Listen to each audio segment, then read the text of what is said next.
Would you please welcome Joe?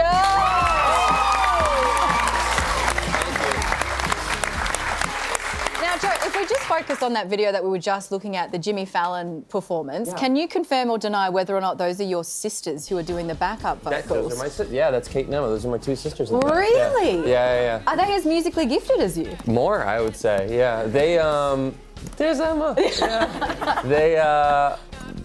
They sing on that song actually. We were doing the background vocals for that song or for some other song, and they live in New York City where we were recording, and we were like, oh, we need people to sing background. And I was like, well, my sisters could come, so they came, and it was me and my friend Adam and Austin, and then my sister. So I thought for in New York, Jimmy Fallon. We just make it a family affair. Let's go, come on. Yeah, they were very nice to do it, honestly. They were like, what? I'm very sure they shocked. were pretty excited as well, though. It's a big deal. It's wonderful. And speaking of big deals, you're playing Laneway Festival at the moment, and we've got some footage here that we want to show, and that is of you singing End of Beginning, and everyone in the crowd is just singing along. How does something like that feel? You know, it's pretty hard to describe, honestly. Something that, the song means a lot to me, and I haven't really played too many live shows, so to come out here across the world with all my friends and to play that song, about this place that has a strong connection to me, and hear people shouting it back at you is like crazy. But it's not just that. I mean, you entered the studio here, you wave at the audience, and everyone is just in sync, waving straight back at you. That was kind of severance of us. We were all... Yeah, it was. I mean, you can't get used to that, right? No, I don't know. It's just cool that people, I guess, are excited, and I feel just thankful and grateful that people are into it. Now, that song first came out in 2022, but it didn't blow up until last year. You're a famously offline guy. No socials, really. Sure, yeah. How did you find out it had blown up? My good pal Adam, who I work on the music with, his wife Carolina is a librarian, and so she's very research oriented, and I think she was the first person to really let the two of us know.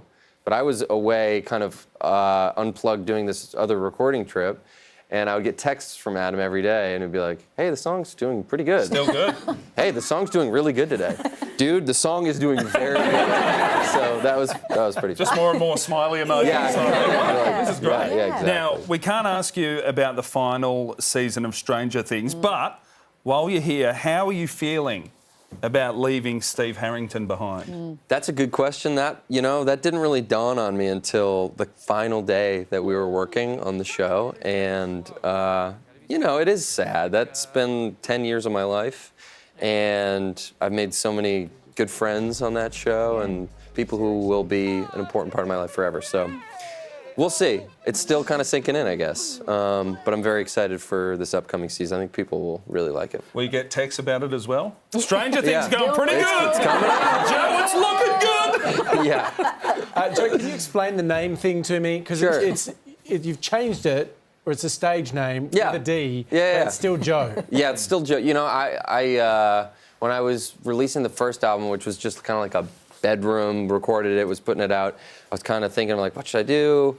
I kind of wanted people to listen to it. I didn't want people to know it was maybe me directly, so it felt like a way to kind of say, if you know, it's me, but kind of like, Django or something like that. In the We same. worked it out with Nick before. We were going to make him Nick, but then we realised we could just silence the N. Exactly. Just not the end. It's not quite the same effect. Then you might get a different name there. You might not want to do that. Have there been any experiences where people find out that it's you? Like they're just going on about, oh my God, I found this guy, Joe. It's amazing. And they're telling you about you. No, I have that as not yet. But I'll tell you if it does happen. You'll be the first to know.